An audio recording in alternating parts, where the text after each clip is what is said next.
Copyright Act of 1976. Allowances made fair use for purposes such as criticism, comment, news reporting, teaching, scholarship, education, and research. Fair use is the use permitted by copyright statute that otherwise might be infringed. I'm calling for a constitutional amendment called No One is Above the Law Amendment. It holds, and I mean this sincerely, it holds that there's no immunity for crimes former president committed while in office. I share our founders' belief that the president must answer to the law. The president is accountable in the exercise of the great power of the presidency.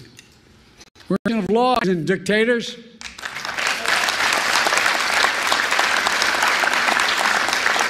The decision can be boiled down to the title of one case, Trump versus the United States. The court asserted it was making a ruling for the ages. That isn't true. The court made a ruling for one, a former president.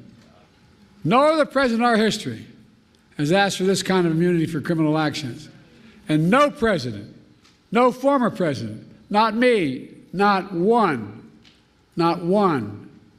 has and should have been given any exception to this with such immunity.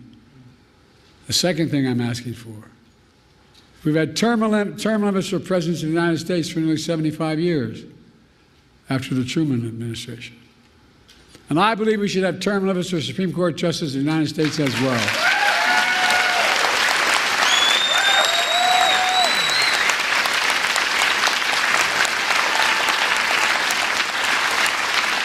In fact, the United States is the only major constitutional democracy that gives lifetime seats in their high court.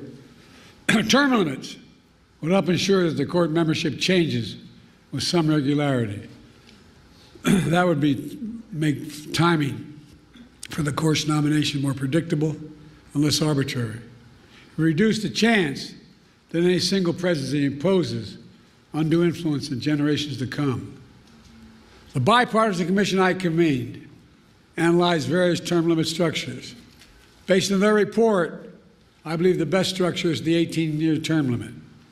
That would help ensure the country would not have what it has now, an extreme court that's proud of an attack on the confirmation process that's been weaponized by those seeking to carry out an extreme agenda for decades to come.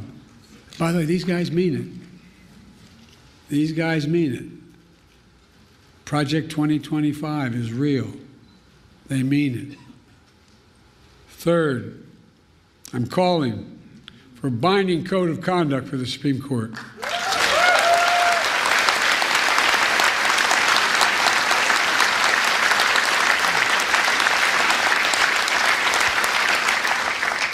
Supreme Court's current ethics code is weak and, even more frightening, voluntary.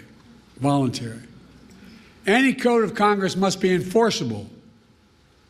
Under the reform I propose, justice would be required to disclose gifts, refrain from public political activity, recuse themselves in cases in which they or their spouses have a financial or other conflict of interest. Most people don't realize that Congress passed a law decades ago that says all federal judges, including Supreme Court justices, have to recuse themselves in such cases. But the current justices insist on enforcing that requirement themselves without any public oversight or compulsion. See, that's their decision. They don't have to tell us how they made it. That might work if the court was actually enforcing those requirements, but they are not. The court is not self-policing. The court is not dealing with the obvious conflicts of interest. We need a mandatory code of ethics for the Supreme Court, and we need it now.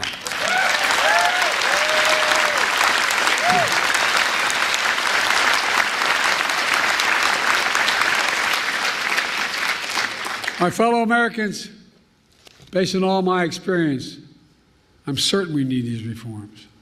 We need these reforms to restore trust in the courts, preserve the system of checks and balances that are vital to our democracy. There are also common sense reforms that a vast majority of the American people support, as well as leading constitutional law scholars, progressives and conservatives. I look forward to working with the Congress to implement these necessary reforms. A number of members of Congress are here today.